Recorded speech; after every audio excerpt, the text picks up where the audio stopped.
हमारे भक्त परंपरा में एक भक्त हुए श्री नामदेव जी महाराज, महाराष्ट्र के संत हुए नामदेव जी। तो नामदेव जी तो जिसको देखते थे उसमें ही विट्ठल भगवान का दर्शन करते थे। बोले जय हो मेरे पंडरीनाथ, जय हो मेरे विट्ठलनाथ। एक बार रोटी बना रहे थे, रोटी बना के रखते जा रहे थे तो कुत्ता आया, आकर के सारी रोटियां लेके भागा। तो नामदेव जी उसके पीछे पीछे भागे, लेकिन हाथ में घी का कटोरा लेके भागे। बोले अरे पंडरीनाथ, रूखी रोटी मत खाइयो, नेक रुक जा, घी तो लगान दे फिर खा लियो। ऐसे थे नामदेव जी। कुत्ते में से भगवान प्रकट हो गए। भगवान बोले तुमने यहां भी पहचान लिया? तो बोले आप यहां नहीं हो क्या, आप तो सब जगह हो। भक्त की दृष्टि ऐसी होती है, वो सब में ठाकुर जी का दर्शन करता है। नामदेव जी महाराज एक गुफा में बैठे थे। किसी ने आकर के कहा बाबा यहां मत बैठो। बोले क्यों? बोले यहां भूत रहता है, प्रेत रहता है। नामदेव जी बोले अब तो हम बैठ गए, अब नहीं उठेंगे यहां से। जैसे नामदेव जी ने कीर्तन करना शुरू किया, इतने में ही सामने एक विशाल हाथी, नामदेव जी ने उसका दर्शन किया। हाथी देखते ही देखते वो हाथी चींटी बन गया, कभी कुकर बन जाए, कभी सूकर बन जाए, कभी गधा बन जाए, कभी घोड़ा बन जाए, कभी कुछ बन जाए। इतने रूप बदलने लगा। प्रेत है ना, सब डर के मारे भाग गए। बोले भूत आ गया, भूत आ गया। लेकिन नामदेव जी महाराज मुस्कुराने लगे और कहने लगे, बोले इतने रूप बदलने की सामर्थ भूत में नहीं है, इतने रूप बदलने की सामर्थ हमारे विट्ठलनाथ में ही है। जय हो मेरे पंडरीनाथ, जय हो मेरे विट्ठलनाथ, जय हो मेरे लंबकनाथ। नामकरण कर दिया, बोले लंबे नाथ। तो बंधुओं, उस प्रेत में से, उस भूत में से भी भगवान प्रकट हो गए। प्रेत की मुक्ति हो गई। प्रेत प्रणाम करने लगा, बोले धन्यवाद आपने मुझको मुक्त कर दिया, मेरी छुट्टी हो गई आज। भगवान बोले प्रेत में भी मेरा दर्शन करते हो? बोले सब जगह हो आप, चाहे भूत हो, चाहे प्रेत हो, चाहे कोई हो, सबके भीतर आपका निवास है नाथ। अविश्वास के कारण भक्त रुदन करता है। जिसको ठाकुर जी पर भरोसा है, ठाकुर जी पर विश्वास है, वो रुदन क्यों करेगा? जीवन में कैसी भी परिस्थितियां आ जाएं,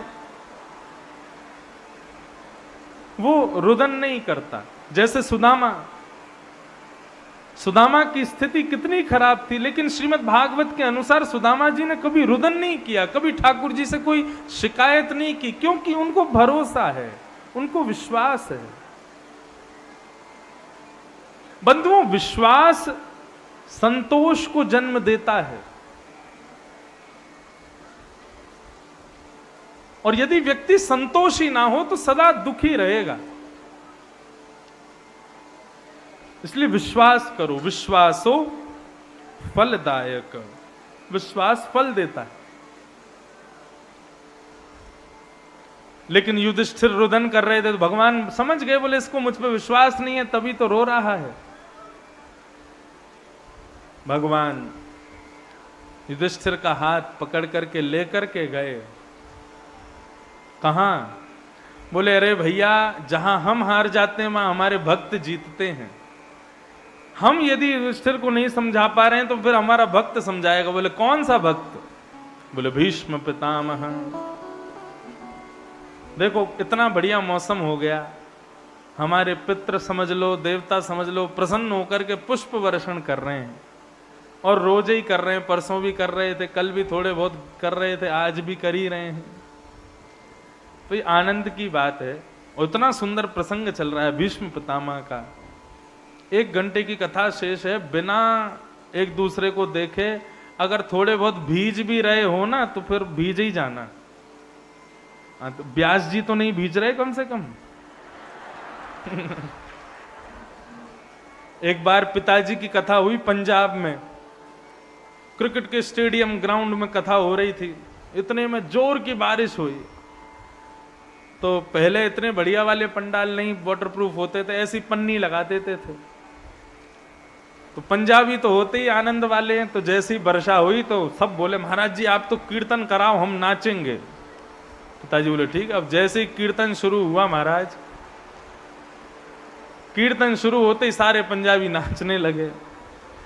पिताजी बड़े खुश, बोले ये सब भीग रहे हैं, मैं बचा हुआ हूं। लेकिन उनके ऊपर जो पन्नी थी वो भरती जा रही थी और पिताजी को पता नहीं थी कि ऐसा भी कुछ हो रहा है। और धीरे धीरे धीरे धीरे कीर्तन कराते कराते सब भीग गए, लेकिन पिताजी बचे हुए। इतने में ही वो ऊपर भरी भई जो पन्नी वो भटाक से फूटी, सारा जल। लेकिन हमारे आजाद जी ने बढ़िया वाला पंडाल लगवाया, ऐसा है कि सारा पानी उधर उधर ही जाएगा, मुझ पे नहीं आएगा। तो इतना बढ़िया मौसम हो रहा है, मूसलाधार बारिश हो रही है, सब देवता आनंद कर रहे हैं, पितृ प्रसन्न हो गए, प्रेम से कथा श्रवण करो। भगवान बोले कि भैया आप भीष्म पितामह के संशय को एक ही व्यक्ति दूर कर सकता है। भैया भीतर आई गए हो पानी,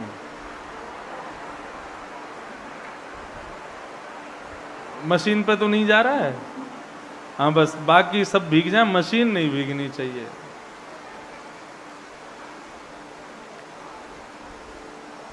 भीष्म पितामह के पास भगवान युधिष्ठिर आदि समस्त पांडवों को लेकर के गए। जैसे ही पहुंचे,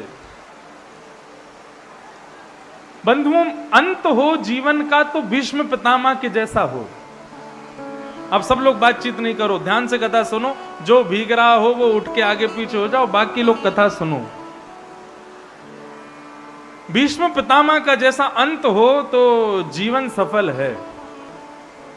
कैसा अंत हुआ? इतना तो कहना स्वामी, जब प्राण तन से निकले। बंधुओं एक चीज कहूं, हम लोग जीवन में हर चीज पहले डिसाइड कर लेते हैं। शादी कैसी करेंगे, बच्चों का नाम कैसा होगा, हमारा घर कैसा होगा, हम जॉब कैसी करेंगे, हम व्यापार कैसा करेंगे, हम जीवन कैसा जिएंगे, हम सब सुनिश्चित कर लेते हैं। लेकिन हम लोग कभी ये निश्चित नहीं करते कि हमको मरना कैसे है। ये एकमात्र ऐसी जगह है जहां पे मृत्यु की चर्चा खुलेआम होती है, कथा। संसार का, जीवन का सबसे बड़ा अकाट्य सत्य है मृत्यु। बालक के जन्म होने पर कितने भी बड़े ज्योतिषी को दिखाना, बताना इंजीनियर बनेगा, डॉक्टर बनेगा, पायलट बनेगा, वक्ता बनेगा, कौन बनेगा? ब्राह्मण देवता बताएंगे, बोले इसका बुद्ध बहुत बढ़िया है, ये वो बनेगा, ये करेगा, ये करेगा, लेकिन गारंटी नहीं ले सकते क्या बनेगा।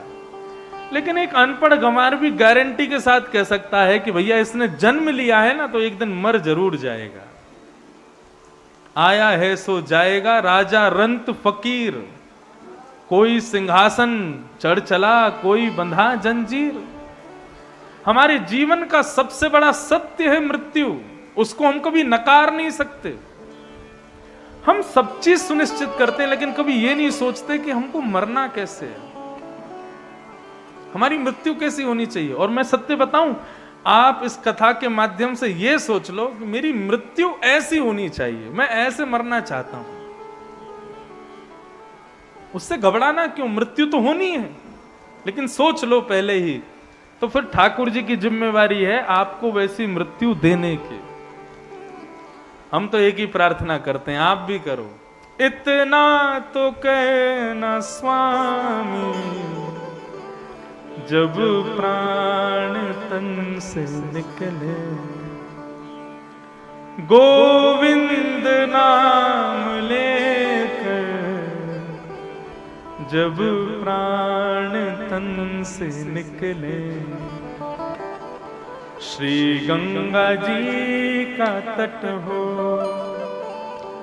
यमुना का वंशवट हो, मेरा सांवरा निकट हो, जब प्राण तन से निकले। और ठाकुर जी आप ऐसे वैसे बन के मत आना, बढ़िया सज धज के आना जब मेरे प्राण निकल रहे हो। पीतांबरी कसी हो, मुखड़े पे एक हंसी हो, छवि मन में ये बसी हो, जब प्राण तन से निकले। हमारा अंत हो तो ऐसा हो। क्या नाथ सामने खड़े हैं, उनके मुखमंडल को हम देख रहे हैं और उसको देखते देखते देखते देखते नेत्र बंद हो जाए, श्वास रुक जाए, प्राण निकल जाए, बस इससे बढ़िया इस जीवन रूपी भाग दौड़ का अंत और कुछ नहीं हो सकता। ठाकुर जी से जीवन भर कुछ मत मांगो, सुख दुख आदि सब आपके कर्म प्रारब्ध से सब मिलेंगे आपको। ठाकुर जी से मांग रहा है तो केवल एक चीज मांगो, बोले नाथ जीवन में चाहे जो कुछ भी देना, लेकिन हमारी एक बात मान लो, जब हम इस जीवन को अंत करें, जब इस संसार से अलविदा हो रहे हों, बस उस समय आपका दर्शन हमको हो जाए और कुछ नहीं चाहिए।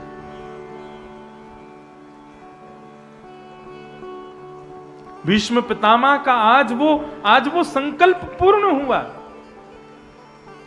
महाभारत युद्ध में भीष्म पितामह को हजारों बाण लगे, लेकिन मृत्यु हो तो भीष्म पितामह जैसी बाणों की सैया पर लेटे हैं और सामने शंख चक्र गदा पद्मधारी द्वारिकाधीश खड़े हैं। और भीष्म पितामह उनको देखते हुए कहते हैं, बोल बस अब खड़े रहो मेरे सामने, आपको देखते देखते अपने प्राण निकाल दूंगा प्रभु। ऐसे ही हमारे ब्रज में कहते हैं, ऐसे ही देखत रहूं तो मैं जन्म सफल कर मानूं। आप मेरे सामने हो, तुम सामने हो मेरे, किस बात की कमी है, किसी और वस्तु की अब दरकार भी नहीं है। तेरे नाम से गुलाम हो, गुलफाम हो रहा है, मेरा आपकी कृपा से सब काम हो रहा है। गाइए, मेरा आपकी कृपा से सब काम हो रहा है। करते हो तुम कन्हैया, करते हो तुम कन्हैया, करते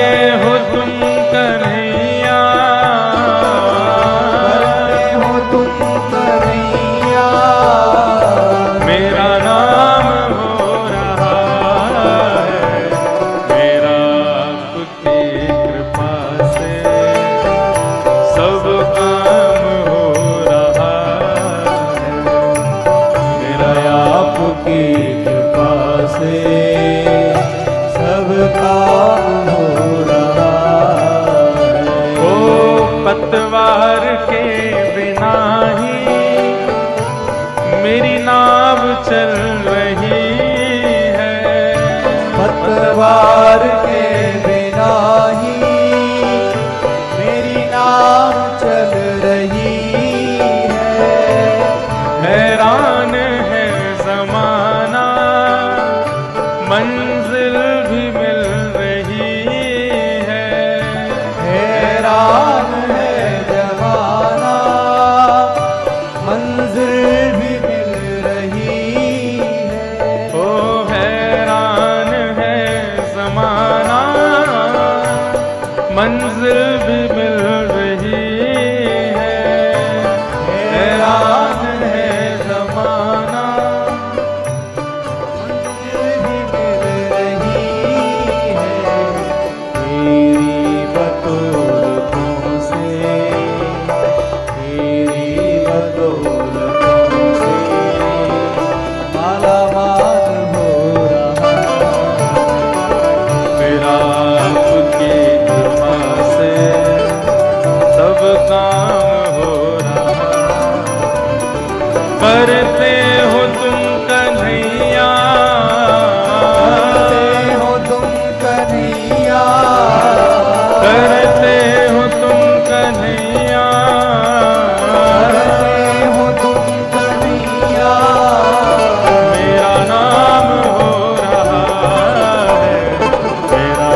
सब काम हो रहा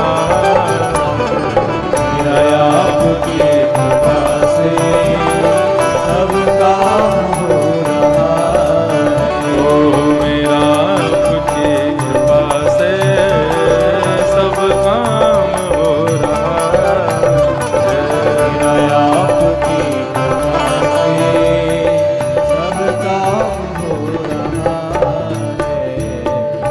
तो तुम सामने हो मेरे, बस ऐसी मृत्यु चाहिए हमें। ठाकुर जी सामने खड़े हो और प्राण निकल जाए, बस। भीष्म पितामह की यही स्थिति थी। सामने ठाकुर जी खड़े थे, इतने में ही पांडव बोले भैया हमारे मन का संशय दूर होगा नहीं और ये भीष्म पितामह ठाकुर जी को देखते देखते प्राण निकाल देंगे। तो पांडवों ने आके चरण पकड़े। तो रोते हुए पांडवों को देख करके भीष्म पितामह समझ गए कि ये अविश्वास की वजह से रो रहे हैं, इनको ठाकुर जी पे विश्वास नहीं है। देखो कितनी बड़ी विडंबना। भीष्म पितामह कौरवों के पक्षधर बाणों की सैया पर लेटे और मुस्कुरा रहे हैं, और पांडव जिनको भगवान ने जिताया हाथ से हाथ मिला करके चल रहे हैं, कदम से कदम बढ़ा करके चल रहे हैं, ऐसे पांडव रो रहे हैं। क्यों? क्योंकि अविश्वास है। भगवान की भक्ति में 3 चीजों को याद रखना, सूत्र हैं ये। पहला विश्वास, दूसरा संबंध, ठाकुर जी से कोई ना कोई संबंध जरूर बनाओ, और तीसरा समर्पण, ठाकुर जी पे ही छोड़ दो सब कुछ। ये 3 बात हमेशा याद रखो, विश्वास, संबंध और समर्पण। भीष्म पितामह ने पांडवों को समझाया, बोले ऐसा वही भगवान साक्षात दध्यो नारायण कुमार। पांडवों, तुम्हारे रुदन का कारण केवल एक है, अविश्वास। क्यों? तुमको लगता है कि ये तुम्हारे मामा का बेटा है, तुम्हारा परिवारी है, तुम्हारा संबंधी है, तुम्हारा भाई है, लेकिन ये तुम्हारा कुछ भी नहीं है। तो कौन है? बोले ए सवई भगवान साक्षात, ये साक्षात भगवान है, जिनको तुमने अपने रथ का सारथी माना, जिनको अपना छोटा भाई माना, और ना जाने क्या क्या संबंध तुमने बनाए, ये कुछ भी नहीं है, ये साक्षात भगवान है। और पांडवों को भीष्म पितामह कहते हैं अब आप लोग इधर हो जाओ, मुझे मेरा काम पूर्ण करने दो। और भीष्म पितामह ने भगवान की स्तुति गाई। ये भागवत की दूसरी स्तुति है। पहली किसकी थी? कुंती की, और ये दूसरी है भीष्म पितामह की। बंधु, अद्भुत स्तुति है। इस स्तुति का श्रवण करो, फिर हम कथा को विश्राम देंगे। भाव से सुनना। वैसे तो पूरी स्तुति संस्कृत में है, लेकिन मैं 2-4 श्लोक गाऊंगा, इसलिए श्रवण कीजिएगा। श्री भीष्म उवाच इति मतिरुपकल्पिता वितृष्णा भगवत सात्वत पुंगवे विभुम्ने स्वसुखमुपगते क्वचिद् विहर्तुं प्रकृतिमुपेयुषि यद्भव प्रवाह त्रिभुवन गमनं तमालवर्णं रविकर गौरवराम्बरं दधाने वपुरलककुला वृताननाब्जं विजय सखे रतिरस्तु मे वद्या।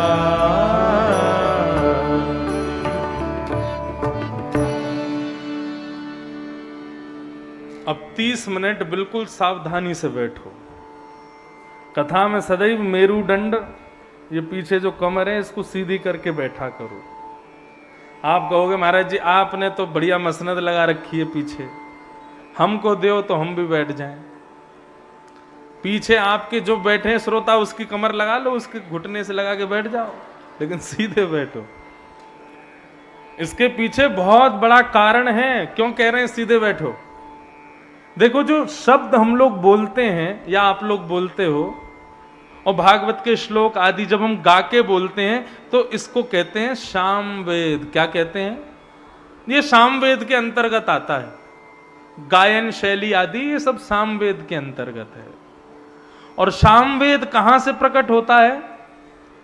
गरुड़ जी जब आकाश में उड़ते हैं और अपने पंखों को ऊपर नीचे जब लहराते हैं तो हवा के टकराव से उनके पंखों से निकलने वाली ध्वनि ही सामवेद है। और गरुड़ जी तब तक नहीं उड़ते जब तक उनकी कमर पर शंख चक्र गदा पद्मधारी नारायण ना विराजें। तो एक संत कहते हैं कि वक्ता जब बोलता है तो उसके मुख से निकलने वाला शब्द क्या है? बोले सामवेद। सामवेद यानी कि गरुड़ जी यानी कि उनकी पीठ पर नारायण। तो जब हमने बोला तो मतलब गरुड़ जी नारायण को लेकर के उड़ गए। अब उड़े हैं तो कहां लैंड करेंगे? कहीं तो विराजेंगे। टेढ़ी मेढ़ी गली हो, ऊंची नीची गली हो, वहां पे गाड़ी नहीं डाली जाती। सीधी गली हो वहीं पे गाड़ी रखी जाती है। अब जो टेढ़ा मेढ़ा बैठा होता है, उल्टा सीधा नीचे झुक करके बैठा होता है, तो गरुड़ जी सोचते हैं भाई इसके पास नहीं जाना। लेकिन जो मेरुदंड सीधा करके एकाग्र चित्त से कथा श्रवण कर रहा होता है, गरुड़ जी उसी के कर्ण रंध्र से प्रवेश करके उसके हृदय में जाके विराज जाते हैं। इसलिए ये मेरुदंड सीधा करके बैठो, कथा श्रवण करो। वैसे तो एक आसन पर बैठना चाहिए, सुख आसन, लेकिन कई लोग यूं बैठ जाते हैं। और ये दोनों घुटने जो इस तरीके से दोनों घुटने जो ऐसे पकड़ते हैं उसको बोलते हैं दरिद्रासन। उस आसन में बैठने से दरिद्र हो जाता है व्यक्ति। और कई लोग तो व्यासपीठ की तरफ पैर फैला के बैठते हैं। महाराज जी हमारे चरणों के दर्शन करते रहो, कथा सुनाते रहो। एक आसन पर बैठो। वैसे तो यहां इतनी आप संख्या में आ गए हो कि अब आसन बदलने की बीच वालों को तो जगह भी नहीं होगी। तो एक आसन पर बैठो, सीधे बैठो। और भीष्म पितामह क्या कह रहे हैं बहुत ध्यान से सुनना। भीष्म पितामह भगवान से कहते हैं इतिमति रूप कल्पिता वितृष्णा भगवत सात्वत पुंगवे विभूम्ने। बहुत सावधानी से सुनिएगा, अद्भुत बात। बोले प्रभु मेरे जीवन का अंत होने वाला है और मैं इस अंत को होने से पूर्व अपने मन का एक मेरा अधूरा काम रह गया, वो पूरा करना चाहता हूं। मेरी एक अंतिम ख्वाहिश है। भगवान बोले क्या? बताओ, हम पूर्ण कर देंगे। बोले पक्का पूरी करोगे? बोले हाँ बिल्कुल करेंगे, बताओ। तो भीष्म पितामह बोले मेरी एक कुंवारी बेटी बैठी है, उसकी अभी तक शादी नहीं हुई है, मैं उसकी शादी करना चाहता हूं। भगवान बोले राम राम राम राम। भीष्म पितामह तुमने तो जीवन में कभी ब्याह ही नहीं किया, तुम्हारी तो शादी नहीं हुई कभी, तुम तो बाल ब्रह्मचारी हो, तुम्हारी बेटी कहां से हो गई? कहीं ऐसा तो नहीं कहीं तुमने गुपचुप किसी से ब्याह कर लिया और उससे तुम्हारी बेटी हो गई और तुम उसका ब्याह की चिंता हमसे कह के जा रहे हो? तो भीष्म पितामह बोले नहीं प्रभु, ऐसा नहीं है। जरूरी नहीं है कि ब्याह के बाद ही बेटी जन्म लेती है। आपने प्रत्येक मानव को जन्म से एक बेटी दे रखी है। मतलब ऐसा समझ लो भाइयों को एक बेटी दे रखी है, माताओं को एक बेटा जन्म से ही मिला हुआ है। वो कौन है? मती हमारी। बेटी बेटा किसको कहते हैं? जो अपनी जिद पूरी करवावे, जो अपनी मन की इच्छाएं पूरी करवावे अपने माता पिता से, उसी को तो बेटी बेटा कहते हैं। तो हमसे जिद अपनी पूरी कौन करवाता है? हमारी मति, हमारा मन। आपने किसी को कहा कि भैया हमारे फार्म हाउस में कथा होने वाली है, आप आना, तो लोग प्रत्युत्तर क्या देते हैं? ठीक है, मन बनाते हैं, मन होगा तो आएंगे, मन करेगा तो जाएंगे, मन की इच्छा होगी तो देखेंगे। ये मन हम सबसे अपनी इच्छाएं पूरी करवाता है, इसीलिए ये मन ही, ये मति ही हमारी बेटी है और हमारा बेटा है। भीष्म पितामह की बात सुनो। भीष्म पितामह कह रहे हैं मेरी बेटी कुंवारी है, मैं उसका ब्याह करना चाहता हूं, मेरी मति रूपी बेटी। भगवान बोले ब्याह किससे करना चाहते हो? बोले आपसे करना चाहता हूं। मतलब ऐसा नहीं कहा कि मेरा मन अपने चरणों में रखो। किस तरीके से कह रहे हैं भीष्म पितामह कि मेरी मति रूपी बेटी के लिए सुयोग वर आप हो नाथ, आप उससे ब्याह कर लो। भगवान बोले ब्याह करने से क्या होगा? बोले बेटी जब तक कुंवारी होती है तब तक अपनी इच्छा पूरी करवाती है, लेकिन जब उसका ब्याह हो जाता है तो अपनी पति की इच्छा पूरी करवाती है पिता से।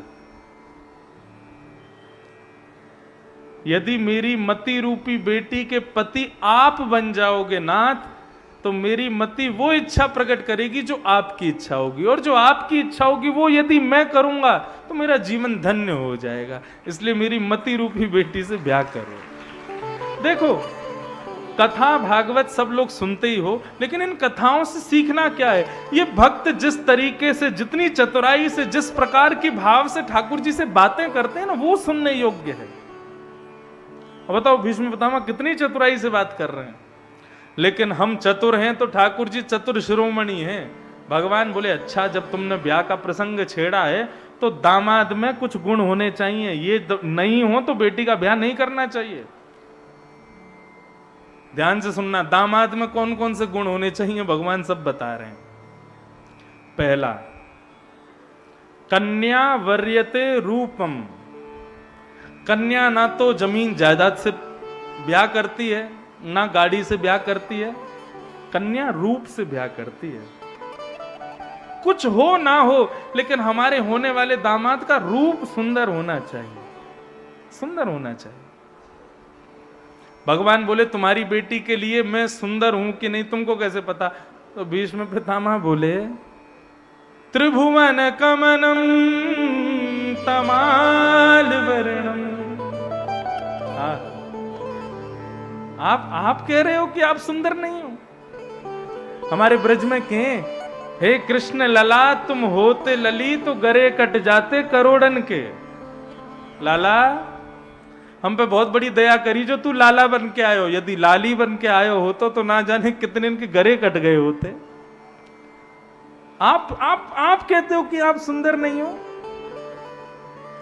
त्रिभुवन कमनम तमाल वर्णम रविकर गौर वराम वरम दधाने। अरे कन्हैया, जब आप भी पीतांबरी पहन करके नंद भवन से बाहर आते थे ना, तो सूरज भी खुद को बादल की ओट में छुपा लेता था। क्यों? बोले कि अरे जब एक सूर्य नीचे भ्रमण कर रहा है तो मेरी क्या आवश्यकता है, इतने सुंदर हो आप। आप सुंदरता की बात करते हो। महाराज जब भगवान कर रहे थे तब कामदेव आया, और कामदेव आकर के भगवान से बोला कि जब सुंदर स्त्री पुरुष मिलते हैं तो मैं तो आता हूं। भगवान बोले ठीक है, तू आके दिखा। जैसे ही भगवान पर हावी होने लगा तो भगवान ने अपना रूप इतना सुंदर किया कि कामदेव भी मूर्छित होकर गिर गया। इतने सुंदर हो आप। आप कहते हो कि आप सुंदर नहीं हो। और भीष्म पितामह ने यहां पर एक चीज और बताई है, त्रिभुवन कमनम तमाल वर्णम रविकर गौर वराम वरम दधाने। और बोले उसमें भी आपका ड्रेसिंग सेंस तो बहुत ही बढ़िया, कपड़े बहुत बढ़िया पहनते हो आप। क्यों? बोले देखो आप हो सांवले और कपड़े आप पहनते हो हल्के रंग के, इसलिए आप पर जचते हैं। ठाकुर जी क्या पहनते? पीतांबरी पहनते हैं। जिस व्यक्ति का रंग थोड़ा गहरा हो उसको हल्के रंग के कपड़े पहनने चाहिए, और जिसका रंग थोड़ा जैसे गौर वर्ण का हो उसको गहरे रंग के कपड़े पहनने चाहिए, तो वो खिलता है। और ठाकुर जी हमारे कारे हैं, लेकिन कपड़े कैसे पहनते? पीतांबरी पहनेंगे, श्वेतांबरी पहनेंगे, रक्तांबरी पहनेंगे, ऐसे पहनते हैं। अब कोई काला हो और उस पर काले कपड़े पहन ले तो कैसा लगेगा?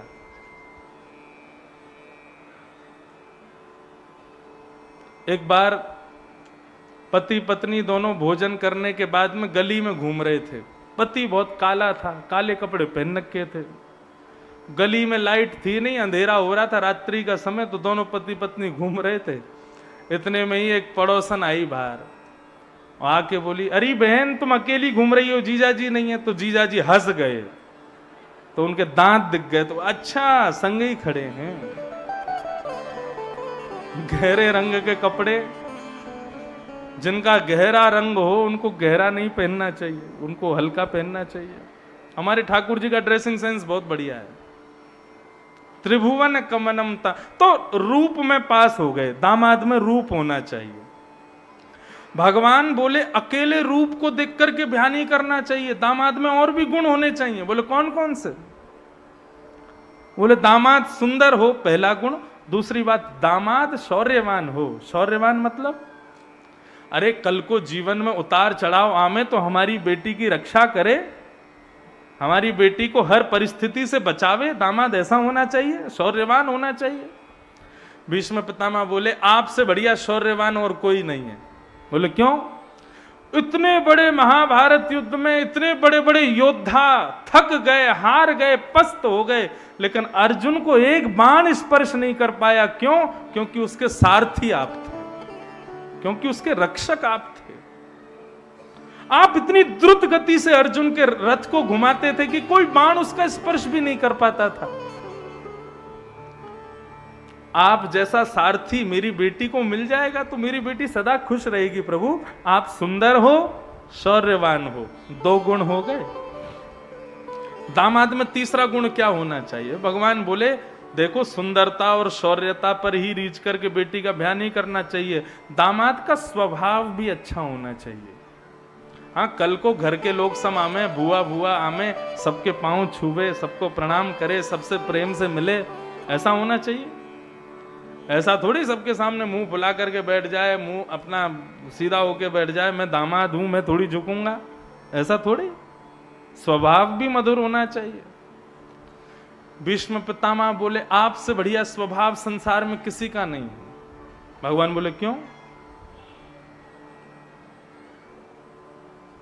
बोले सेवक को स्वामी आज्ञा करे कि भाई मेरा रथ निकालो, सुनने में अच्छा लगता है, स्वामी आज्ञा कर सकता है, लेकिन हमने महाभारत में कुछ और ही देखा। बोले क्या? बोले आपसे अर्जुन कहता है सेनयोर भयोर मध्य रथम स्थापयमेच्युत, हे अच्युत मेरे रथ को ले जाइए और ले जाकर के उभय सेना के बीच में खड़ा कर दीजिए। अर्जुन की इतनी ताकत, आपको आज्ञा करता है और आप क्या करते हो? तुरंत हाथ जोड़ करके जो आज्ञा, तुरंत रथ को चलाने लग जाते हो। स्वामी होकर के भी सारथी बने हुए हो, इससे बढ़िया स्वभाव और क्या होगा प्रभु? आपका स्वभाव बहुत मधुर है, सौंदर्य है, शौर्य है, स्वभाव भी अच्छा है, लेकिन हमारा दामाद समझदार भी होना चाहिए, बुद्धिमान भी होना चाहिए। भीष्म पितामह बोले आपसे बढ़िया समझदार कोई नहीं है दुनिया में। बोले क्यों? कि व्यवहित प्रतना मुखम निरीक्ष्य स्वजन बधात् विमुखस्य दोष बुद्ध्या कुमति महर्दात्म विद्ययाय शरण रति परमस्य तस्य मेस्तु। आपसे बढ़िया समझदार कौन होगा? क्यों? महाभारत के युद्ध के प्रारंभ में अर्जुन ने अपने धनुष बाण छोड़ दिए, बोला मैं युद्ध नहीं करूंगा। तब आपने खड़े होकर के अर्जुन से कहा अर्जुन युद्ध क्यों नहीं करेगा? और तब आपने उसको 18 अध्याय में गीता का ज्ञान दिया, ऐसा ज्ञान दिया कि 18 अध्याय पूर्ण होते ही अर्जुन ने तुरंत धनुष बाण उठा लिए और युद्ध करने लग गया।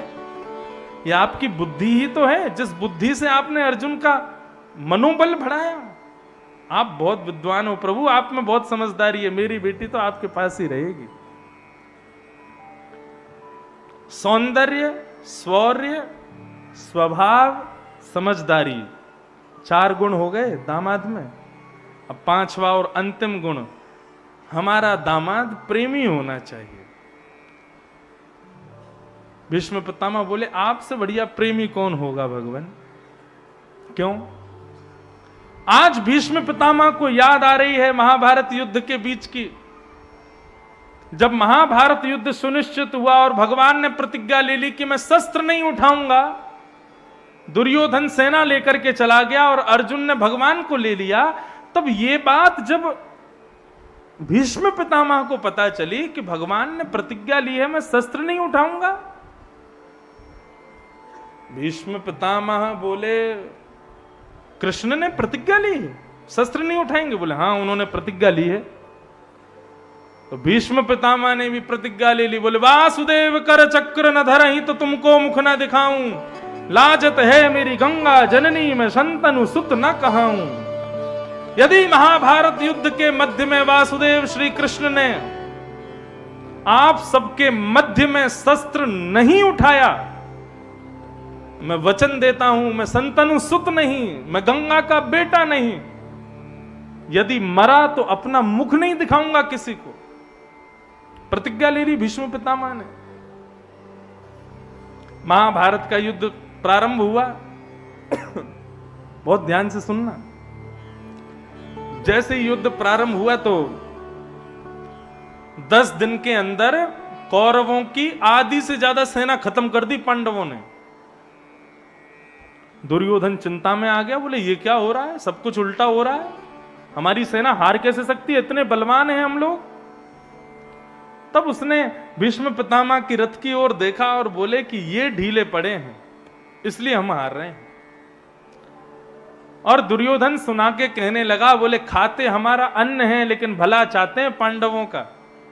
भीष्म पितामह ने जैसे ही सुना कान खड़े हो गए। पितामह भीष्म बोले हे दुर्योधन क्या बोलते हो? बोले सही तो बोल रहा हूं, आप रहते हमारे पास हो लेकिन आप भला पांडवों का चाहते हो। क्यों हमारी सेना खत्म हो रही है, क्यों नहीं मार पा रहे हम इन पांडवों को, क्या हमसे ज्यादा बलवान है? भीष्म पितामह बोले मरने का बहुत डर है ना तुझे, हारने का बहुत डर है ना, चल तुझे अपना रूप दिखाता हूं। आज अर्धरात्रि में जब अपनी संध्या करके निवृत्त होऊंगा, भजन करके निवृत्त होऊंगा, अपनी पत्नी भानुमति को भेजना, आकर के मुझे प्रणाम करेगी, उसको आशीर्वाद दूंगा, अखंड सौभाग्यवती भव। अपने भजन के बल का मैं उसको आशीर्वाद दूंगा, अखंड सौभाग्यवती का। नहीं मरेगा तू, नहीं हारेगा तू, जीत जाएगा तू। बता और कुछ चाहिए? दुर्योधन बोला नहीं नहीं, मैं तो बस यही कह रहा था, आप ठंडे मत पड़ो, ऐसे ही गर्म रहो। आप ठंडे पड़ गए तो हार जाएंगे हम, मैं भेज दूंगा अपनी पत्नी को। अब ये बात हो रही थी भीष्म पितामह और दुर्योधन के बीच में, लेकिन यहां कान खड़े थे भगवान के। भगवान सामने रथ चला रहे हैं और कान यहीं लगा के ये इन दोनों के बीच में बात क्या चल। अच्छा तो रात में ये होने वाला है, चल भैया योगेश्वर कृष्ण दिखाओ अपना कमाल। रात्रि में अर्धरात्रि का समय हुआ, भगवान ने ऊंची धोती पहनी, सिर पर स्वाफा बांधा और एक ग्वाला का रूप धारण करके हाथ में लालटेन लेके सीधे गए द्रौपदी के पास। सो रही थी द्रुपद सुता, उसके पैर के अंगूठे को पकड़ के खींचा, बोले जल्दी उठ। द्रौपदी बोली कौन है? बोले मैं हूं। इतनी रात को क्यों उठा रहे हो? बोले ज्यादा पूछ पूछ मत कर, सोती रहेगी तो तेरा भाग्य भी सोता रहेगा, जल्दी चल मेरे साथ। भगवान द्रौपदी को ले जाने लगे और बोले सुन घूंघट कर ले नीचे तक, और जाना सीधे जाकर के भीष्म पितामह को प्रणाम करना, प्रणाम करके आशीर्वाद लेके चुप बाहर आ जाना, कुछ बोलना नहीं। बाई चांस भीष्म पितामह पूछने लग जाएं अकेली आई है, कोई आया नहीं साथ में, तो बोल देना नौकर आया मेरा। नाम पूछे तो गोपाल भैया बता देना, ठीक है। बोलना नहीं इससे ज्यादा कुछ भी। बोले हाँ नहीं बोलूंगी। द्रौपदी भीतर गई, भीष्म पितामह बैठे थे मंत्र जाप। भीष्म पितामह साधारण थोड़े ही हैं। भीष्म पितामह के पास जाकर के द्रौपदी घूंघट करके बैठी। भीष्म पितामह ने जैसे ही अपना भजन पूर्ण किया तो भीष्म पितामह ने देखा, बोले अरे भानुमति आ गई, जरूर भानुमति आई है। माला नीचे रख के प्रणाम करके दोनों वरद हस्त को द्रौपदी के सिर पर रख करके बोले अखंड सौभाग्यवती भव, तुम्हारा भाग्य अजर अमर हो जाए, उसको कोई मारेगा नहीं। अब भगवान ने ये थोड़ी बताया था कि आशीर्वाद ये मिलने वाला है। द्रौपदी बोली ये क्या बोल रहे हैं, मेरे पतियों से पूरे दिन युद्ध करते हैं और मुझे ही आशीर्वाद दे रहे हैं, अखंड सौभाग्यवती भव। द्रौपदी बोली एक बार कंफर्म कर लेती हूं। तुरंत द्रौपदी ने घूंघट ऊपर किया और बोली पितामह फिर याद रहे, कल से पांचों में से एक का भी बाल बांका नहीं हो जाए, सारी जिम्मेवारी आपकी है। आपने आशीर्वाद दिया अखंड सौभाग्यवती भव, एक का भी बाल बांका आपसे पूछूंगी यदि किसी को कुछ हुआ तो। भीष्म पितामह घबरा गए, बोले द्रौपदी तू? मैंने तो भानुमति को बुलाया था। क्यों? मैं आपकी पुत्र वधू नहीं? मुझे आशीर्वाद का अधिकार नहीं है? भीष्म पितामह बोले अब क्या कहूं मैं, होना वही है जो राम रचि राखा। लेकिन तुरंत भीष्म पितामह ने अपने आंखों का ढंग बदला, चेहरे का रंग बदला और क्रोध में भर के बोले द्रौपदी, इतनी रात को तुझे मेरे आशीर्वाद लेने की इच्छा कैसे प्रकट हुई? अकेली आई है? कोई आया है साथ में? बोले कोई नहीं आया। बोले कौन आया है, सच सच बताओ। अब तो सिंह की तरह गर्जना की, द्रौपदी घबरा गई। बोले कोई नहीं आया, अकेली आई हूं। वैसे तो आया है लेकिन वैसे कोई नहीं आया है, वैसे तो अकेली हूं लेकिन आया है कोई। क्या बोलती है आया है नहीं आया है? कौन आया है? बोले गोपाल भैया। कौन गोपाल भैया? हमारा नौकर है, ग्वारिया है, दूध काटता है। उसकी कोई बहन नहीं थी तो मैंने ही रक्षाबंधन पर उसको राखी बांधी, तब से भाई है। भीष्म पितामह बोले दिखाइए जरा अपने गोपाल भैया को, जरा मैं भी तो देखूं। भीष्म पितामह के पास लाने की सामर्थ्य रखने वाला साधारण नहीं हो सकता, दिखा मुझे कौन है। अब तो द्रौपदी बोली आप इतने बड़े राजा, आप क्या नौकर से क्या मिलोगे? नहीं नहीं चल मेरे साथ। बाहर आए, भगवान दूर छुप के बैठे थे, इंतजार कर रहे कब आएगी। बाहर आकर के जैसे शेर की तरह गर्जना करके बोले कहां है गोपाल भैया? भगवान को एक पटक तो वहीं लग गई। बोले फंस गए, हो गया कल्याण आज हमारा। भगवान बोले अजी हम हैं। गोपाल भैया इधर आओ। और धीरे धीरे धीरे ठाकुर जी पास गए। कभी अपना रूप छुपा में, कभी अपनी आंखें बंद करें, कभी कुछ करें, इनको पता नहीं चले मैं हूं। इधर आओ, पास में आओ। भगवान पास में गए, जैसे ही स्वाफा हटाया महाराज, घुंघराले अलकावलियां ठाकुर जी की प्रकट हो गई। एक मोर पीछ जो छुपा हुआ था वो तुरंत खड़ा हो गया। चंद्रमा स्वयं को रोक नहीं पाया, दिव्य किरण से ठाकुर जी के सुंदर वदन को आच्छादित कर दिया। और रात्रि में उस रणभूमि में ठाकुर जी का दिव्य रूप प्रकट हो गया। देख करके भीष्म पितामह आनंदित हो गए, नेत्र सजल हो गए भीष्म पितामह के। मरकट बंधु, छलिया, माखन चोर, सारे उल्टे सीधे काम करता है, एक भी काम सीधा नहीं करता। तुझे किसने बताया कि मैं रात में भानुमति को आशीर्वाद देने वाला हूं? और ये कब मैं भानुमति को द्रौपदी बना दिया? भगवान मुस्कुरा के बोले हम तो बचपन से कहते आए हैं कि हम भगवान हैं, आप ही लोग नहीं मानते। मैं ईश्वर हूं। अच्छा ईश्वर है? बोले हाँ ठीक है। द्रौपदी तुमको जो मैंने आशीर्वाद दिया है उसकी जिम्मेवारी मैं इसको देता हूं। ये बचा के दिखाए अब पांचों को मुझसे, मैं देखता हूं। अब यदि पांचों को कुछ भी हो जाए तो इसको पकड़ना, और कल से देखता हूं कैसे बचाते हो तुम पांडवों को मुझसे। प्रातः काल का समय हुआ, भगवान रात में बहुत डांटे द्रौपदी को, बोले तेने सब खराब करवा दिया, अब कल से देख क्या होगा। दूसरे दिन भगवान ने दुर्योधन आदि को कहा पीछे हट जाओ, आज युद्ध मैं लड़ूंगा। अब भीष्म पितामह कवच पहन करके, मुकुट लगा करके जैसे ही रणभूमि में उतरे हैं, एक बाण को अभिमंत्रित करते हुए छोड़ते हैं, एक में से अनेक बाण निकलते हैं। आपस में सेना एक दूसरे को देखते बोले भागो, पितामह भीष्म आया। 10 दिन में जितनी पांडवों ने कौरवों की सेना खत्म की, एक दिन में और एक दिन के चंद मिनटों में भीष्म पितामह ने उतनी पांडवों की सेना को खत्म कर दिया। हाहाकार मच गया रणभूमि में। पितामह भीष्म ने अपने रथ को एक जगह खड़ा किया, सामने भगवान कृष्ण रथ में बैठे हैं और पीछे अर्जुन बैठा है। बाण निकाल करके सीधा प्रत्यंचा चढ़ा करके अर्जुन को केंद्र में लिया। बोले देखता हूं कैसे बचाते हो इसको।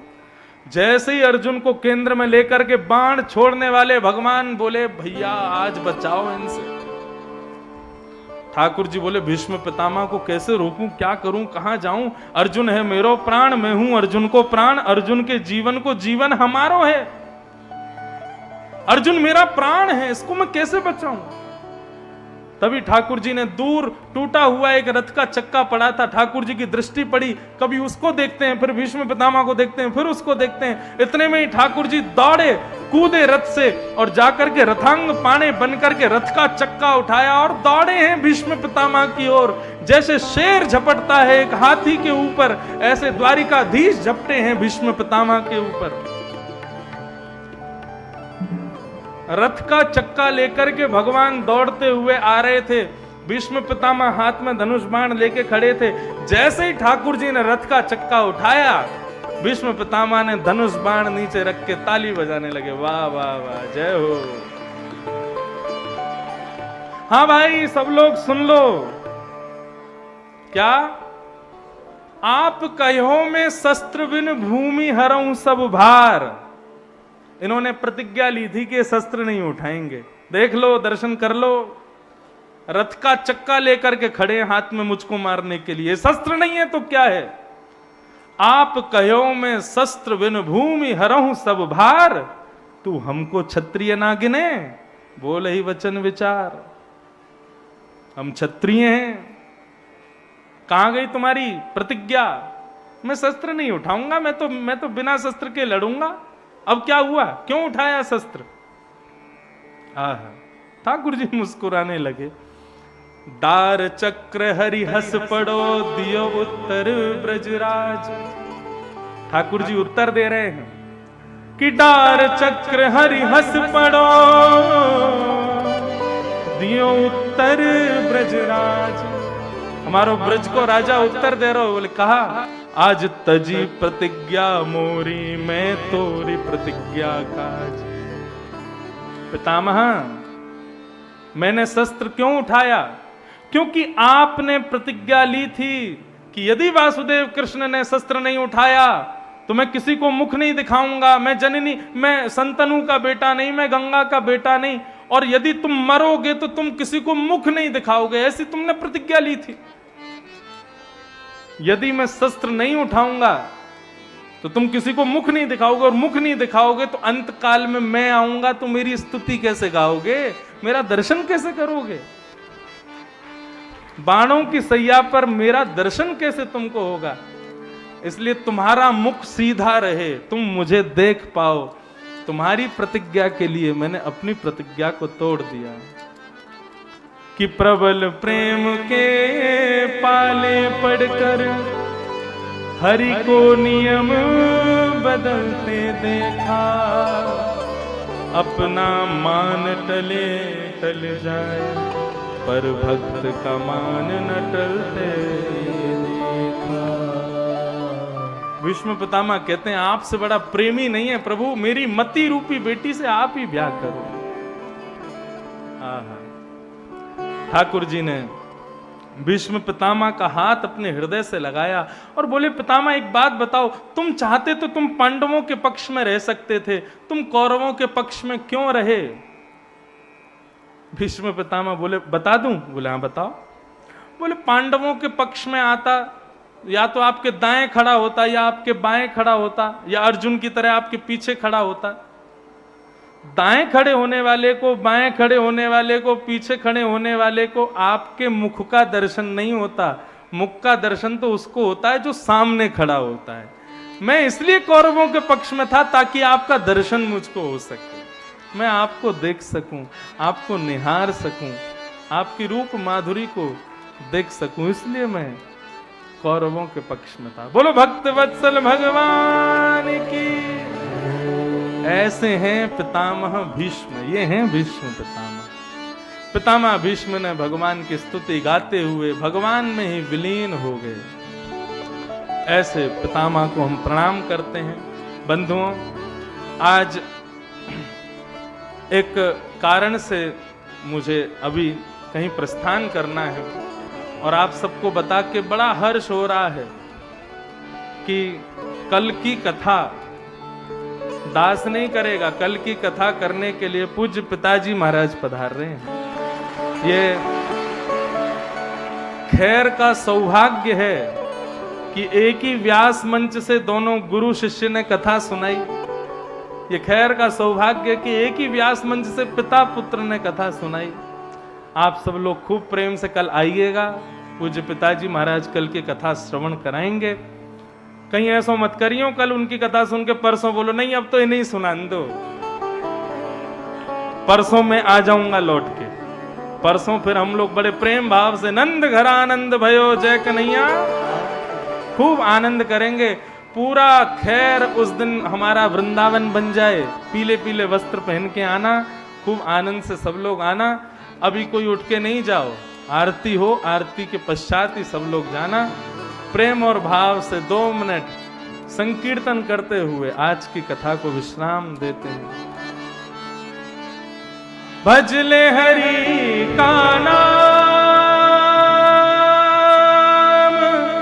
पांडुरंग, भजले हरि का